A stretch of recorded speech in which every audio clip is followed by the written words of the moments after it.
Bai, hori bai.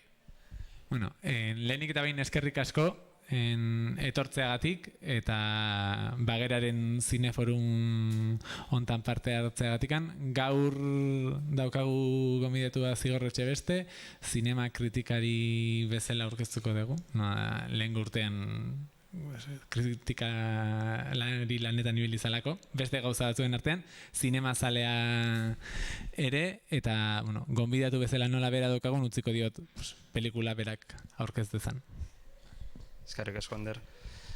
Ongi etorriak denei, eta lehenengo gauza, ez dakit filma hau norbaitek badakin zerbait filmari buruz, edo zinemaldian pasatutakoa dakizuen izan zela, orain dela 2 urte, Perlak saian, eta egia esan nik ezin izan nuen momentuan ikusi, geroago ikusi nuen, eta gaina gogo bizia eta sortu zian pelikula, ze jende askok hitzein zuen filma pasatu aurretik, zinemalditik, eta baita ere Canneseko zinemalditik zetorrela, eta jende askok sariak ez zituen izan, baina denek esaten zuten oso ondo zehola, batez ere gainera asko azpimarratzen zen Willem Dafoeren papera nolabait, ez da protagonista, baina noski denek ezagutzen dugu Willem Dafoe, gaina Donostin egondakoa, Donosti saria eta guzti eman zioten, eta oso ezaguna. Baina pelikula ikusi behar dugun filma, Willem Dafoe baita ere horrelako aktorea da, arriskatzen den aktorea, eta naiz eta Hollywooden eta lan egin duen, askotan paper desberdinak egiten ditu, ez? Gaina bera kamaleonikoa denez, arriskatzen da eta proiektu berezietan baita ere sartzen da. Ikusi behar dugun filma independiente edo india, esan genezake dela, edo behintzat ekoizpen independiente horren multzoan sartuko genuke, ez? The Florida Project.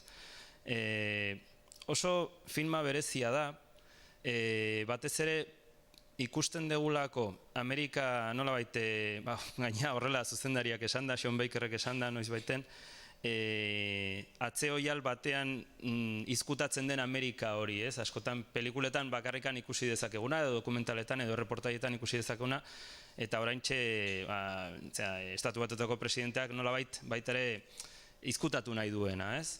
Atzeoial horretan dagoena, baina berez benetako Amerika dena, benetako Estatu Batuak dena. Eta Sean Bakerrek topatu zuen nolabait historia bat, edo behintzat asmatu zuen historia bat, atzeoial magiko baten kokatuta. The Florida Project pelikula Orlandon dagoen Disneylandko lehenengo parketako lekuan dago kokatuta, eta ez hainbeste atrakzio parke honetan, ez izugarria, jende guztiak bisitatu nahi duena nolabait, baizik eta inguruan dauden herrietan kokatzen dien motelak, ez? Eta baina oso bitxia da, zen motel guzti horiek esan genezake kutsatu direla Disneylandeko kolore eta zipristin esan genezake dozu artifizialen giroaz eta dekoratuaz, eta dekoratu bat dirudite, egia esan.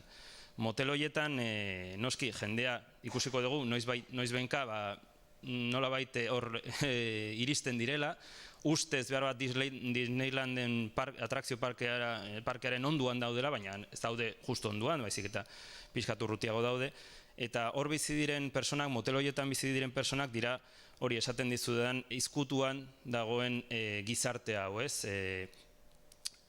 Pobrezia asko ikusiko dugu, gaina pobreziaren alderik okerrenetarikoak, violentzia ez dugu ikusten, gehienetan, ez da ikusten ikustut nahiko zeharkakoa dela behar bada violentzia, baina da pobreziak sortzen duen violentzia, ez?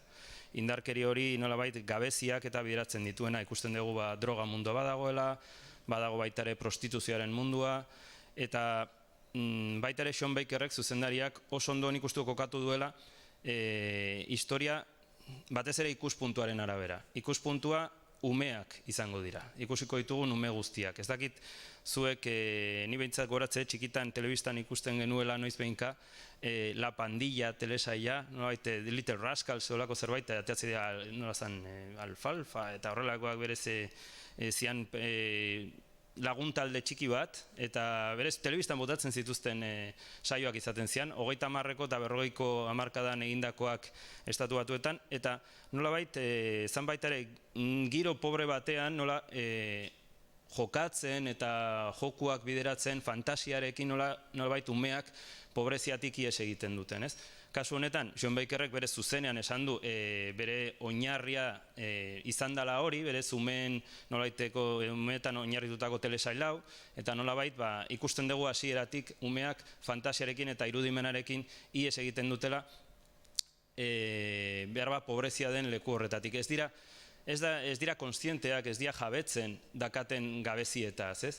Ikusiko dugu protagonista batez ere izango da bikote bat, gaina gidoiaren jatorrian hori zegoen, gero beste personai guztiak etorri da, Willem Dafoerena barne, dala motelean dagoen zaintzailea, nolabait, edo ikuskaria, hor dagoena gordetz, esan genezake zaintzen dena ondo dagoela, alduen moduan noski, ze berez pobrezia izugarrizko jendea da, eta motel horretan noski berak gorde behar du orden bat, jendeak ordain dezan, baina baita ere, ezin dute ordaindu, orduan nolabait esaten, ez ez ordaintzen, botako zaitut, ez?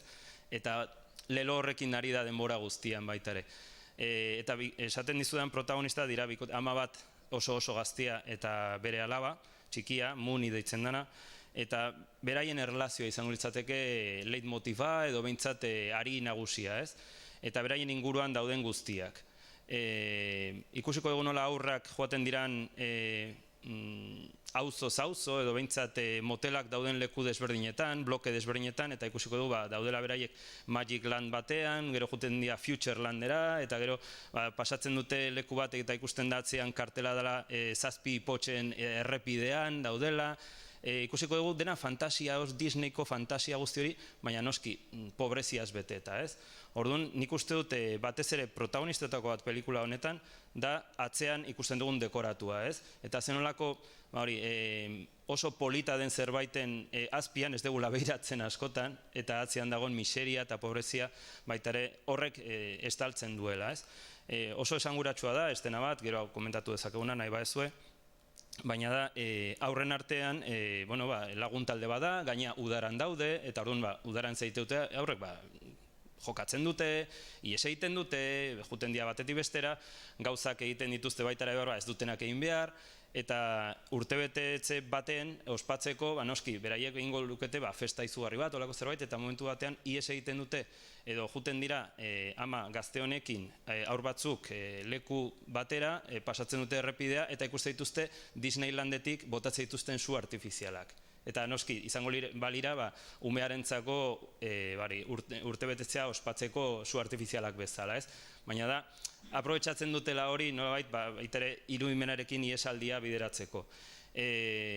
Pelikula ez da gogorra, nik uste dut ondo ikusi daiteken zerbait, baina ikuste duzu behar bada, esaten, ez polita da ikusten dugun hori, baina ze pobreak dian, ez? Edo ze gaizki pasatzen duten, eta gaina hori ikusten baldin badugu drogak edo prostituzioarena, edo ze gaizki bizi dian batzuk, eta baita ere, nik uste dut Sean Bakerrek egiten duena da, nahiko zeharka, baina zuzenean ez duela kontatu behar, berez gertatzen den guztia, baina esatezu, hortik handagoen hori, pedofilo bat da, ez? Baina ez du zuzenean esaten.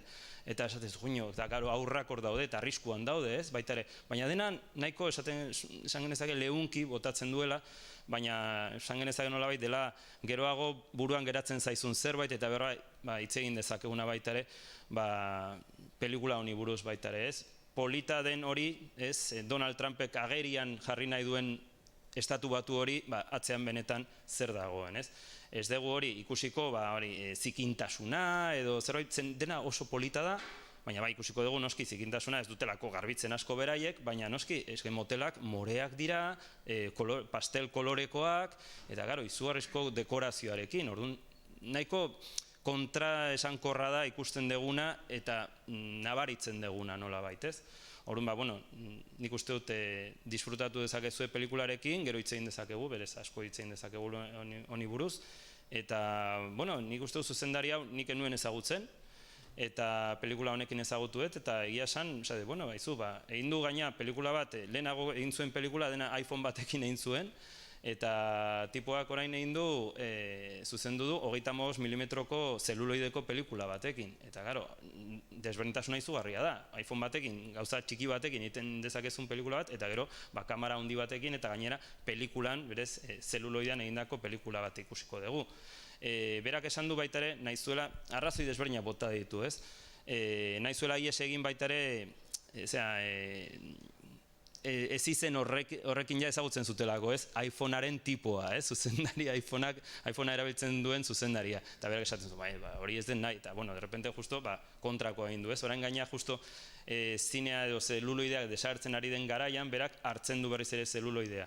Horrek bideratzen du beste filmazio mota bat, askoz ere ezin dezu denbora guztian filmatu, digitalki bai, adiez, errepikatu ditzakezu gauzak behin eta berriz, zeluloidearekin ezin dezu, dirua oso garrantzitsua eta gaina filme independentetan askoz ere garrantzitsuagoa, eta berak baita ere esaten du askoz ere organikoagoa dela pelikula. Ez dakit hori nabaritzen dugun, azkenean ikusi behar dugun bertsioa, ez da izango bere zeluloidearena, baina bueno, ikusiko dugu, eta bai ikusiko dugula kamera ez dela inbeste mugitzen, hori bai. Oso plano fijoak egoten dira, ikusteko baita ere plano osotasunean ikusteko dekoratu hauek, esaten dizudan dekoratu hauek, eta pixka bat hori geratzen zea pixka begira okerrarekin esatez. Ze gauza, arraroak diran hemen dekoratu izugarri bat, eta hor bizi dirala, ez? Eta, bueno, nik uste dut, Willem Dafoeren papera ikusiko duzue, adibidez, oso ezaguna zenez, independientea den pelikula batean sartzeak, zuzendariak esaten zuen pixka, beldurra ematen ziola, ze jendeak ikusiko zuen Willem Dafoe, ez? Baina dirudienez hasieratik jarri zan besteen mailara aktorez profesionalak daude, aurrak argi eta garbi, baina baita ere lehen aldiz aktoreak direnak, eta horiekin ikuste dut oso ondo nahastu zela, eta ikusiko dugun papera ez da esanguratsua, Willem Dafoe ikusten duzu noski, baina ikusten duzu besteak bezala dagoela, ez duela berez asko zer, ez duzu izar bat ikusten, Hollywoodeko izar bat, ez? Nahiz eta ezaguna den. Eta, bueno, esango diazue, pelikulak berez ematen duen hitz egiteko, nik uste dut baietz, batez ere gizarteak, berez, edo gizartearen barrunbe horiek berez agerian jartzen dituelako, eta zuzendaria nik uste dut jarraitzekoa dela, azkenean. Orduan, ea zemoz aurra, ze neska oso ezaguna eginda, berez honen pelikularen honen ostean, eta zuzendariak nolabait, esan genezake, aita bitxia bezala egin duela berarekin, 6 urteko neskatila, eta ja, zuzendu du bere lehen laburra, lehen film laburra, Sean Bakerren laguntzarekin, iPhone batekin, noski, hori bai. Eta horren, ikusiko duzuen pelikula, The Florida Project, berez izenburua ez dizuet esan, baina horrela deitzen zan, hitz joku bat da baita ere, horrela deitzen zan Disneylandeko lehenengo proiektua, izena izan aurretik, Disneyland Resort edo orain deitzen den moduan, deitzen zan The Florida Project, Floridan dagoelako, ez? Eta baita ere, esan genezake dagoela beste hitz joku bat dela, familia hauek, pobrezian dauden familiak, ze proiektu duten, ez? Azkenean, ez dakit, etorkizuna daukaten, eta ikusiko dugu nola saiatzen dian, edozein modutan, batez ere ama gazte hau, edozein modutan dirua lortzen. Diru hori lortzeko, edozein moduri, imaginatu dezakezue, baina ikusiko dezue baitare. Orduan, disfrutatu eta geroago hitz egiten dugu. Eskerrik asko.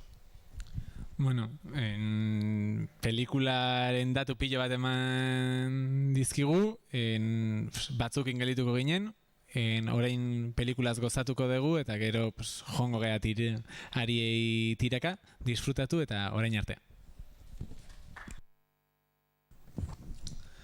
Bueno, lehenik eta bin eskerrik asko, sola saldira gelditu zuten hori. Ez daukagu denbora asko, aretoa izten duten orduan izten dutelako, baina, bueno, lehen zigorre komentatu dizkigun gauza pilo bat ikusteko aukera izan dugu, eta aprobetxatuz hemen daukagula ere lehenengo iruzkina edo eskatuko nioke, eta badakizue, sola saldi bada denon artean hitz egiteko edozein momentutan zeo zer komentatu nahi balin bezue, esku altxatu eta zurinek mikroa gerturatuko dizue, eta denon artean egiteko sola saldi bada.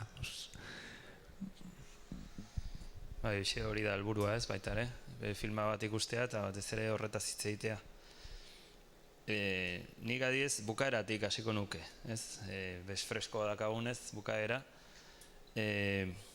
Bukaera ikusi baldin badezue oso modu desberdinan eginda dago, ez?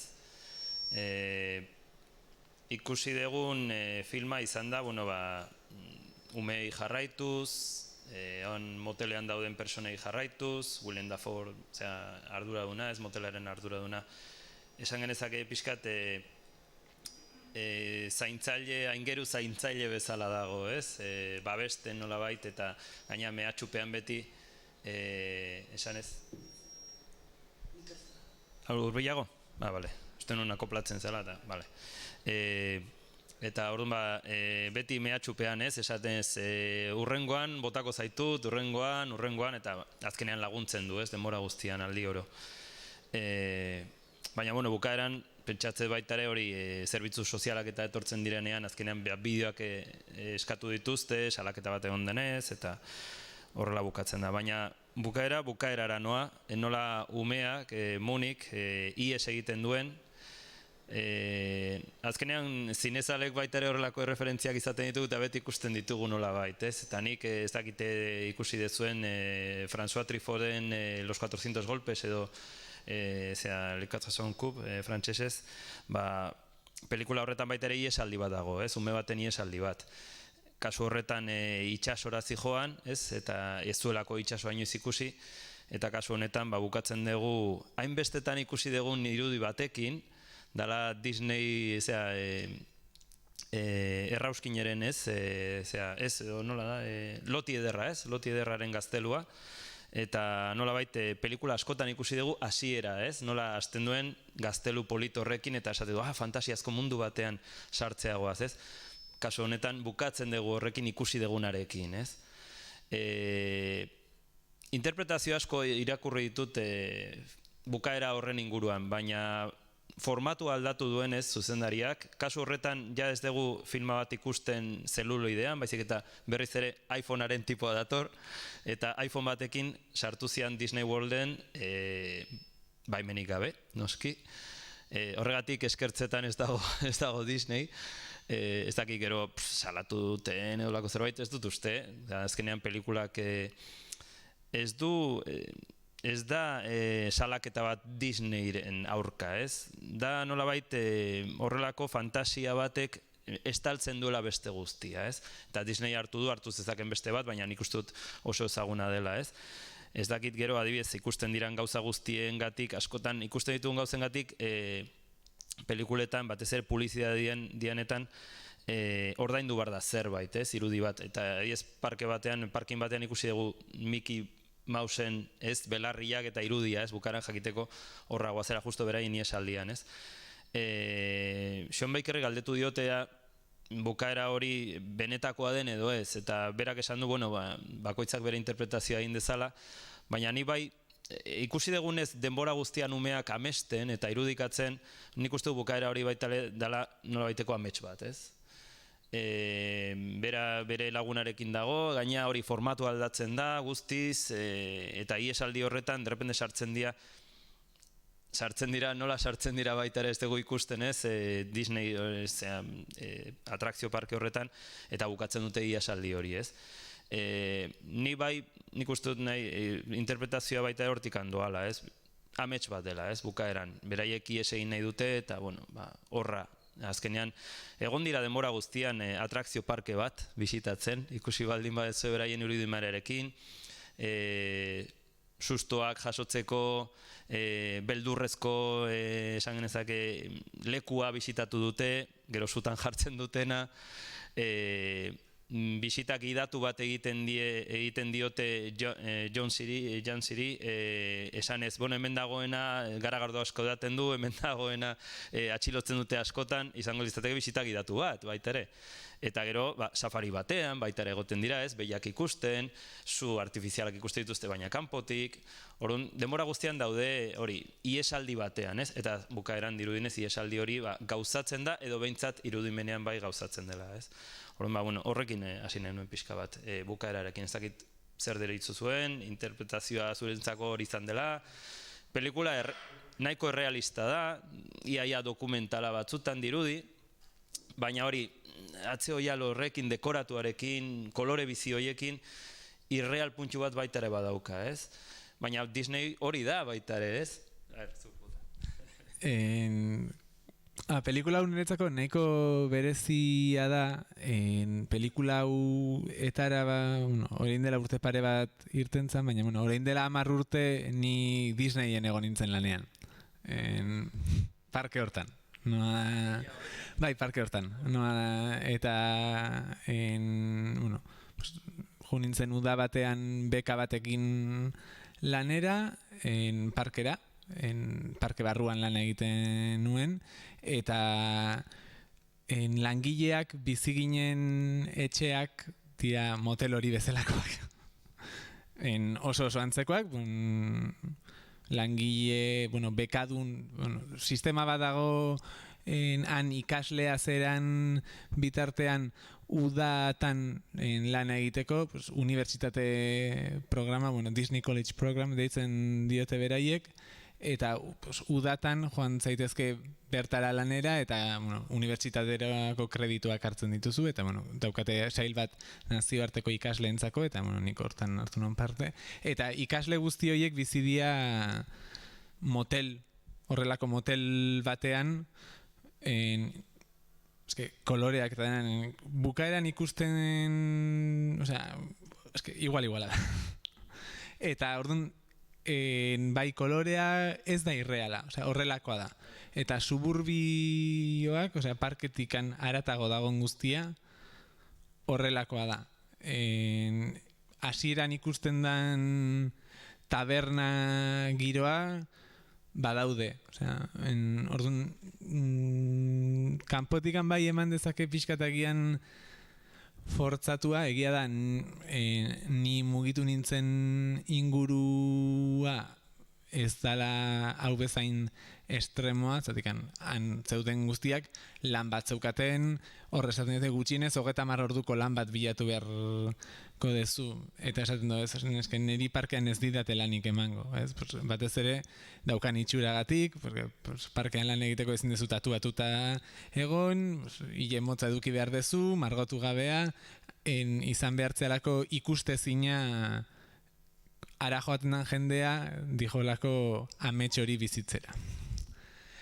Eta hori, nahi non komentatu hori, bai dala oso erreala, estenatokiak, ez dira estenatokiak, bertako motelak eta bertako irudiak dira, orduan niretzako oso erreala da, eta segurazki istorioak ere, kontatzen dizkiguten istorioak ere bertan direla. Nik azpimarratu nahiko nuke umearen lana. Aktore bezala iruditzen zait. Azken aldian ezakitza pasatzen zaiten, baina ume aktorekin erditxoratuta nago. Igual batez ere da oindala hilabete pare bat uki genuen aukera zuzendari bat ezagutzeko, zuzendari egizateaz aparte ume aktoreen entrenatzaile o coach edo dela, eta kontatu zizkigun gauzen gatikan, nola bideratzen duten umeen lana, eta iruditzen zaiten dikan asko zailagoa dela zuzendari batek umeekin ondo lan egitea, eta iruditzen zaiten hemen pixu guztia munik daukala, eta noa iruditzen zait txalogarria. Gainera hori bai izan zutela umeek, eta zuzendariak esan du hori, bazutela coach bat umeentzako, denbora guztian, gara, udaran egin zuten hau, eta noski, bera esatu baita, udarak endu zieten aurrei azkenean. Orduan, karo, udara bat txikia zeanean oso garrantzitsua da. Orduan, ikusten dugun guztia nolabait izan zen hori bideratzeko, ez aspertzeko, ez egoteko, karo, ze azkenean pelikula bat egitea pixutsua da, prestatu bar dira gauzak, behar bada errepikatu bar dira baita ere, eta orduan, zegoen denbora guztien baita ere, coach bat, hori zuzentzen, edo hori ez aspertzeko, jolasteko, eta guzti horretan. Gauza bitxia hori esan dezu, motelak horrela direla, bai, ikusi dut baita ere, gaina dirudienez ezagutzen zuenak giro hori zan gidoilaria. Zuzendari ezen beste bera New Jerseykoa da, baina bai, bere filma guztietan gerturatu da, hori, esan genezake, atzeko partean dauden personei, ez? lehenagokoa Tangerine zan baita ere hori transexualak ziren bikote bat, baita ere bere arazoekin, etorkinen mundua baita ere, ze zailtasunak izaten dituzten. Kasu honetan denetarik ikusten dugu, etorkin batzuk ikusi daitezke, baina baita ere bertakoak direnak, eta ze arazoak. Azken finean dira, klase maila berez behian daudenak, pobreenak edo okerren daudenak, eta gaina ikusten da beraien bizia nola den, ni bintzat ikuste eta ze aspergarria, demora guztien hori gelan edo dirua ateratzen horretako, baina gelan daudena telebista saio inozoak ikuste dituzte, dago demora guztien zerbait ikusten, baina ezer seriorik, ez da ere, eta lagunek ite dutena, baita ere, juten dira, gauza bitxe izan da baita ere, hasieran ikusi ditugunean bi amak joaten larun bata zenez festara juten, nik konparatzea ditut baita ere, diala aur batzuk, baina helduak, ez? Eta gaina ama baita ere ikusten da pixka bat horrela nola jokatzen duen eta zer egiten duen. Willem Dafoe demora guztian esaten ari zatzaio, ez? Erantzun gizuna behar duzu, ez? Baina zuetzeran ere aita, ez? Eta bera, ez du nahi izan, baina egiten ari da, zaintzaile bezala baita ere. Eta Sean Bakerrek esaten zuen, aurrekontu gutxiko pelikula bat da. Ameriketako estatu batuetakoa izateko, hemen adiez esaten baldin badu 2 milioi, 2 milioi ez da gutxi, baina bertan 2 milioi ez da hainbeste, ez? Eta berak esaten zuen gaina hori zeluloidean egitea garestitu dezakela, orduan denbora guztian zegoen, beak ordura arte etzuen horrelakorik egin, ez? Edo behintzat hain serio edo behintzat pisutsua den zerbaitekin egontzanik. Eta orduan, berak bazekin aurrekontua mugatua zuela eta ezin zuela denbora askoan ez dara filmatu, gauza asko filmatu, oso garestia delako guzti hori egitea, zeluloidean egitea, behintzat digitalki egitea baino. Gaina etortzetik iPhone batekin egindako pelikula batekin, gehiago, ez? Eta dirudienez, berak zuzentzeko aktoreak eta aktoreak ez zirenak, denak nahi zituen zentratuak izatea, ez? Eta ez errepikatzea 10.000 aldiz egin behar zuena, eta orduan askotan jendeak etzekin oso ondo zer nahi zuen zuzendariak eta bestek esaten ziren, baina ziur zerbait egingo duela, ez? Eta orduan esaten ziren, aizue, baina kontuz izan, hau ez bazeate zentratzen eta ez fokotik ateatzen zeate umei edolako zerbait, edo norbaiti esaten bazioen hori, esaten ziren, kontuz, hau garestia dela, eta dirua kostatzen duela, eta ezin dugu gehiago estatu, ez?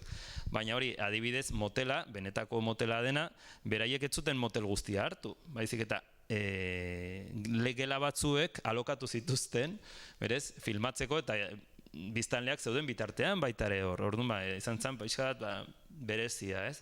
Eta, egia esan, nik uste dut horretan, nik esaten nun irrealarena bukaerarena batez ere, bestea ez hainbeste, bestea, irreala, dagon nola baiteko giroagatik, ez? Osea, esatezu, guazen dekoratu bat egitea, pobreziari buruz, non topatu dezakegu, eta etzaizu okurritzen horrelakorik egon daitekenik, eta benetan dago, ez? Zuk esan, ez zuta gaina ezagutu dezunagatik.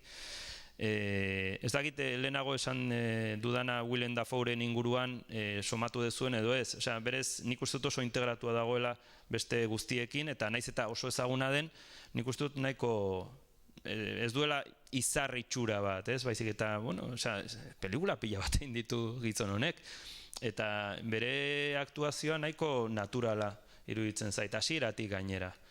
Berak dirudienez gaina, astebete lehenago juntzan filmatzeko, astebete baino lehenago zuzendariakin bildu zen, eta, eskatu zizkion gauza pare bat, adibidez, betaurrekoak izatea beti hemen, berak esan, baina ez duen gauza askorik esan. Eta gero aktoreekin, adibidez, amak egiten duenarekin, denek ezagutzen dute Willem Dafoe, orduan nola baitez, batez ere helduek. Baina dirudienez bera ez zegoen inoiz esaten aktore, amak egiten duen, uste dut lehenengo pelikula zela, eta etzan aktore profesionala, nolabait, baina lehenengo filma zen, ez? Eta orduan, Willem Dafoe esaten zizkion gauzak, baina ez zion irakasle bezala esaten edo aizu nik egingo nuke hau horrela, ez? Baizik eta, laguntzen zuen, esan genezake pixkat, pelikulan egiten duen bezala, ez? Eta, holaxe. Nik uste dut hori, pelikulak orain bigarrenez hori ikusi dut, eta nik uste dut mantentzen duela, behintzat giro hori esaten zuna, bueno, polita da, baina ez dakit, oso ez dakit, nola baiteko, zabor polita da. Nik horrela definituko nuke, ez? Azkenean, mundu hori oso mundu ankerra da, eta horrela bizitzea baita ere, zaila ikusten dut. Nik kontatu ditzaket gauza asko, berez okurritzen goratzen ditudanak, baita ere ikusituanak, baina bueno, parte hartu nahi baezue, iritziren bat bota, ez dakit zer deritzo zuen, pelikula gustatu zaizuen, edo gogorra iruditu zaizue, edo ez. Neri egia esan oso pelikula ona, baina aspertzen nintzen pizkat. Eta niretzako mundiala egon dena izan da bukaera. Neska hori lotxagabe buruatzen zitzen denetik esatea, lotxari gabe. Eta batean ezin zuela ez da hitz egin, ez? Niretzako hori izan da, bukaera izan da mundiala. Eta gero ni ikusten dut beste modu batean. Ni ikusten du bineskatza hori parke horretan sartzen, haien errealitatea, amagabe geratuko dela eta dagoela oso gaizki neska, protagonista, eta gero ikusten dira familiak oso zoriontsuak argazkiak ateratzen, aita eta ama, talka egiten dutela bi mundo, ni hori ikusten dut. Esaten digula hori, neskarena guztia, bukaeran, eta bi mundoen talka. Bai, gaina zuk esan dezuna oso unkigarria da, ni baita ere bigarrenez ikusita eta unkitu naiz berriz ere ikusterakoan neska hori pixka bat pelikulan zehar esaten jo, neska zen gauza esaten ditun, zen gaizki zitua, ez, baina gero negar malko horretan ikustea, esate duzu, gaina hori negarra eta malkoak erortzen zaizkio, dirudinez eszena hau egin zuten negarrarena filmaketaren hasieran, ez da izan kronologikoa. Bukaera bai dela, Disneyen sartzen diren, parkean sartzen diren momentu hori bai filmaketaren bukaeran egin zuten, baina negarrenena izan zen lehenengo asteetan. Eta bestea esan dezuna ez izan da? Talka hori. Talka hori adibidez bai ikusten da noiz behinka etortzen dianean beste munduko hoiek, ez? Esan genezake, aberatsak diren hoiek, parkean sartu daitezkenak, sartzen diranean pelikulako berez dekoratuan nolabait. Eta ikusi ditugu horrela, adibidez, pederasta hori hortikan pasatu dena, ez, nolabait, zeharka, baina argi zegoen, ez, edo argiago ikusten da. Edo bikote hori brasildarra nolabait konfunditu diala, edo akatxe indutela, eta Magic Kingdom ordez hartute Magic Castle-en, eta horrelako motel batean gaina brasildarrak esateu, neskak esateu, ni horretan ez, gaina txikitan dirudinez juten zala, karo, aberatsak dira, dirudinez Brasiletik, baina aberatsak. Eta gaina ustut esaten duela, ustut hori ez dutela itzuli, fabelako aurrak esaten die, berez, hauei. Bera beste mundu horretik dator, eta esaten du fabelako aurrak bezala direla, ez? Eta adibidez, hori, ja, ama gaztea, ez degoratzen izena beti, Hailey, hori, prostituzio munduan sartzen danean, internetetik eta guzti hori, hori nik uste dut oso ondo gaina eraikita dagoela, eta nola sartzen dan mundu hori baitare, hori banda magnetikoak dituen aita hori, ez? Berarekin, hori, sexua izaten du, ordainduz noski, baina familia bat izanik, eta gero esaten di hori itzultzeko guzti hori, ez? Edo nolabait perfumeak baitare saltzen dituztenean, ez? Hotel horretan, dirudinez baitare filmaketa hori dago kamera oso urruti batekin, ikusi baldin badezue, eta hori baitare izkutuan zegoen berez benetako jendea zan, hori hotelaren benetako jendea zan, eta saldu zizkioten perfumeak, eta gero esan zioten ez, filmaketa bat da, eta guzti hori, eta diro itzuli zioten, ez? Baina bai, denbora guztian talka hori bai ikusten da, eta bukaeran argita garbi, baina beraiek mundu horretan sartuta, ez? Nola bait, baina, ni bai, batez ere moduagatik ikusten eta amets bat bezala. Beraiek hori beti daude amesten eta azkenean ikusten da. Gauza da hori, ez dugula ikusten fantasiazko modu batean, baizik eta errealista, bai musikarekin, hori bai. Eta, gertuko kamarakin, ez, iPhonearekin.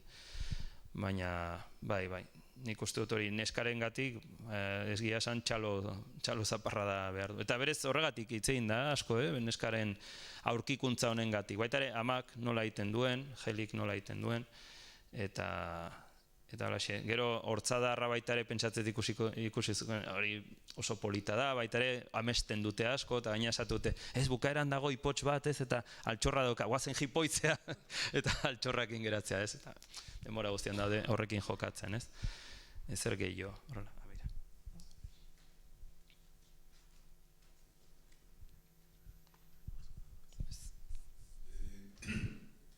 Nire ustez, pelikula oso polita da, niri asko gustatu zaidaitza. Gauza askorengatik, ezta? Ni uste dut aipatu dute beste talka bat izango litzateke aurren mundua eta mundu erreala. Adibidez, nagusiek biziz duten egoera horretan eta aurrak hortaz ez dira arduratzen eta beren mundua sortzen dute, gainera mundu magikoa. Gero nik uste dut beste gauza niri asko gustatu zaidana dela hori gidoilaria edo zuzendariarengatik izango da. Batez ere pobrezi hori zuriengan azaltzen dela. Estereotipoak esaten digu beti hori estatu batuetan beltzei gertatzen zaiela. Eta pelikula honetan aktore nagusiak, hori bizitzen duten pertsonei nagusiak zuria dira, zuriak, anglosaxon. Orduan, hausten du estereotipo batekin, ez da? Gero beste gauza bat, nik uste dut interesgarria izan dela, bukaeraz aparte. Bukaera oso interesgarria da, aipatu duzuen bezala. Eta galdera bat bezala, ez da askotan ikusten dira helikopteroak. Horri buruz baita itzen nahi, no? Edo base militar bat dago, edo aberatsak iristen dira leku horretan. Horizu jakin dezaketzen. Edo zeren maiz asaltzen dira helikopteroak, eta gaina keinuak egiten dizkiete, izorratu zaitezte, eta horretan ere mezuren bat dagoela iruditzen zait. Ez, benetakoa dira, ez? Zuk hori ikusiko zenun baita ere, ez? Pentsatzen dut, daudelako bisitak gidatu. Bai, osea, azkenean esan duen bezala Zigorrek parkearen inguruan bisita gidatu asko egiten dira eta bisita gidatutako batzuk dira airetik nola ikusten den parkea eta parkearen atzean dagoen guztia. Eta nik uste dut dela, bi talka hori beste behin beste angulo batetik. Eta sentitzen dut, baina ja utzi behar dugu, zetik aretoa, Koldo Mitxelena izten dute, eskerrik asko beste behin. Gogorarazi hilabete bukaeran Kresala Zineklubean The Breadwinner pelikula euskerazko azpitituluekin edukiko degula, eta Bagera Zineforumaren urrengo saioa urtarrilak 11 erdiko aste artean. Buruz ez dakit, ez da puntatu. Izango dala, eta eskerrik asko.